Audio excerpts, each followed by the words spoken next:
Oh, there he is. Oh, yes, our dear friend. I don't want to stand in front of that. Okay, good morning, everybody. Thanks for joining us here. Now, over the coming days, weeks, and months, health insurance companies are going to begin requesting rate increases, many of them very large, in states across the country. We saw the beginning of it over the last few days with both Virginia and Maryland requesting huge rate increases that are going to empty out the wallets of far too many families.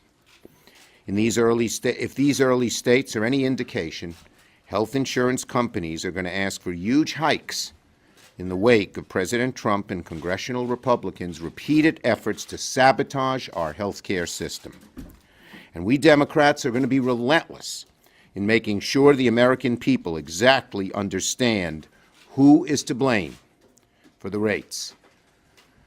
The Republicans control the House, the Senate, the presidency. When the rates go up, especially after all their actions, it's on their back, and they know it.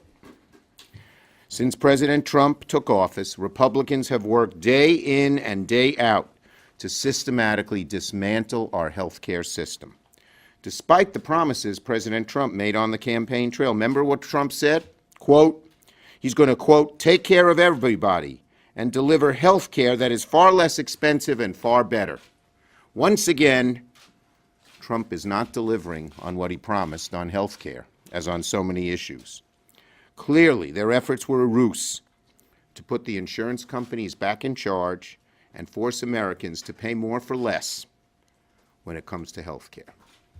Once again, in keeping with the theme of putting corporations and special interests above the well-being of American people, the Republicans have repeatedly sabotaged the health care system, putting the burden on average families.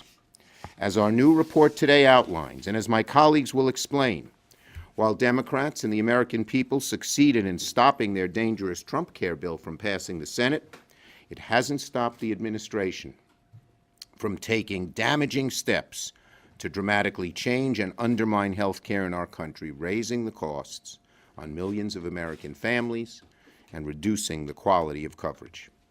Over the next few months, states will announce proposed health care insurance premium rates for 2019 and make decisions on where they want to offer insurance. And when those rates go up and coverage goes down, it's important to remember that President Trump and congressional Republicans are fully responsible for the significantly higher premiums and millions fewer people insured. We've already seen the proposed rate increases in Maryland and Virginia, and let me be clear, these increases in health care costs for families are a symptom of Republican sabotage. They didn't happen on their own.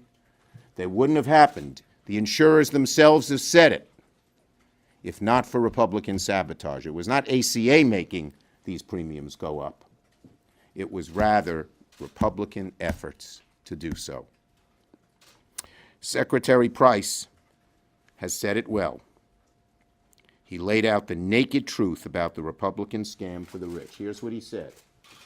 Harm the pool in the exchange market because you'll likely have individuals who are younger and healthier not participating in that market, and consequently that drives up the cost for other folks in that market.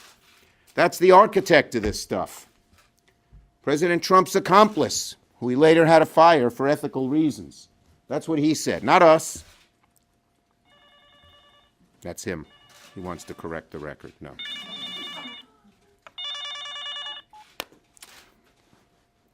Secretary Price said, quote, he believes that repealing the individual mandate will harm the pool in the exchange market. That's not Chuck Schumer, Ron Wyden, or Patty Murray talking. It's a Republican congressman, a Republican-appointed HHS secretary. Or how about Chet Burrell? He's the president and CEO of Care First, when they requested substantially higher rates in Maryland and Virginia. He said, quote, there's been a series of actions taken by the current administration that have undermined enrollment. So I'll close with this. President Trump and the Republicans promised America a cheaper, better health care system. The simple truth, President Trump has not delivered. In fact, he's made things worse. President Trump talked and talked and talked. as he ran, and since he became president, about making health care better and cheaper, but in every aspect he's failed to deliver. In every respect, he's made health care worse and more expensive. Simply put, President Trump has dropped the ball on health care, and the American people know it. Senator Murray.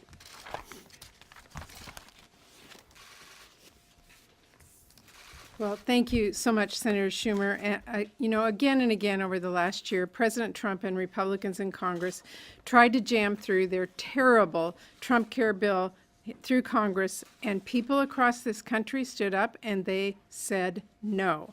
And they said no because Trump Care would raise costs for patients and families, it would take coverage away from millions of people, and it would undermine care for people with pre-existing conditions and remove protections against insurance companies who deny coverage for maternity, mental illness, substance use disorders, and other essential care for their families. So families rejected Trump Care time after time after time. But President Trump and Republican members in Congress didn't listen. In fact, because he couldn't force Trump Care through Congress, President Trump decided to create it from the Oval Office by sabotaging families' health care in every way that he could. He created confusion and uncertainty about the future of health care in our country and said the best thing we can let it do is explode. That's what he said. He intentionally made it harder for people to get covered by making open enrollment windows shorter and slashing investments in telling people about their coverage options. He's put forward a rule allowing insurance companies to sell these junk plans that only raise costs or even deny coverage altogether for people with pre-existing conditions and leaves families with huge medical bills when they need basic care. One report even showed one of these junk plans denies hospital coverage on weekends. And Republicans in Congress didn't just sit by and watch this happen, they helped. They helped by passing a tax bill that President Trump's own former Secretary of Health admitted, right here, it would raise premiums. Unfortunately, all of this sabotage has had a real impact, and the rates going up are beginning to make that clear. And it's especially frustrating because it did not have to be this way. Just months ago, Republicans and Democrats had a bipartisan agreement. It would have lowered premiums and stabilized healthcare markets. But instead of even giving our bipartisan bill a vote, Republican leaders opted to retreat to their partisan corner, proved to their big donors just how much they hate Obamacare, and blocked bipartisan legislation that could have lowered families' premiums. So, my message to Trump and Republicans today is, patients and families deserve better than the higher costs and dysfunction they are getting under Trump Care by sabotage. And as soon as Republicans are ready to work again in a bipartisan way and act actually to lower families' costs, Democrats will be at the table. We are ready for Republicans to join us. There is no good reason to wait, and that's what we are pushing for. So thank you very much, and let me turn it over to Senator Wyden. Thank you, Senator Murray. It's good to be with the leader and my Pacific Northwest colleague, Senator Murray. And let me pick up on where they have eloquently left off. Republicans promised for years and years that they were going to repeal and replace the Affordable Care Act. Then they got the Senate, the House, the White House. Their dog caught the car. And after their dog caught the car, they couldn't get it done because the American people couldn't stomach what it was they were offering. So now you've got the Trump administration and their allies in Congress still trying to settle the political score and appease the special interests by undermining health care markets. And as my colleagues have said, that's going to spell higher premiums for American families. And the early news is indicating it could look like double digits. Now, I'd sum this up by way of saying that the Republicans are trying to create Trump Care through executive decree. And Exhibit A, as Senator Murray touched on, are these junk insurance plans. Let me tell you, folks, this stuff often is going to be worth little more than the paper it's written on. It reminds me of my days with the Gray Panthers when fast-talking agents would sell seniors 10, 15, 20 policies. And it was just junk. It's really the stuff of yesteryear, going back to the days when the insurance companies could clobber people who had a pre-existing condition. The Trump administration is still finalizing the rule. The Kaiser folks have already done a survey of currently available short-term plans. None of them cover a pre-existing condition. None of them cover maternity care, and only a handful cover prescription medicine. So these plans may sound cheaper on paper, but the real bill's going to come under Trump care when your insurance company denies you treatment because your policy doesn't cover what most people think are the conditions that health insurance ought to cover. Last point with respect to junk insurance is at the end of last year, Idaho was the first out of the gate to try to get insurance companies free rein to discriminate. Let me tell you what the Trump administration is up to. They're sort of winking and nodding at them, telling them it'll be pretty much okay to discriminate. Just don't be too obvious about it. And the fact is there are going to be a bunch of other states coming in with just the same kind of approach. And I think the three of us think that health care is a right, and Republicans seem to believe people ought to have a right to a bunch of junk insurance not worth the paper it's written on. One last note that a lot of you asked about, and I appreciated the leader's comments on CHIP yesterday. The reports indicate that the majority of the president's rescission package would come from CHIP.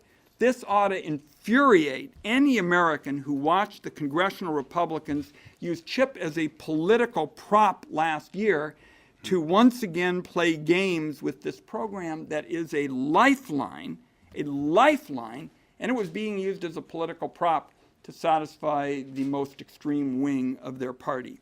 It is a proven bipartisan program that offers affordable health care to millions at low costs.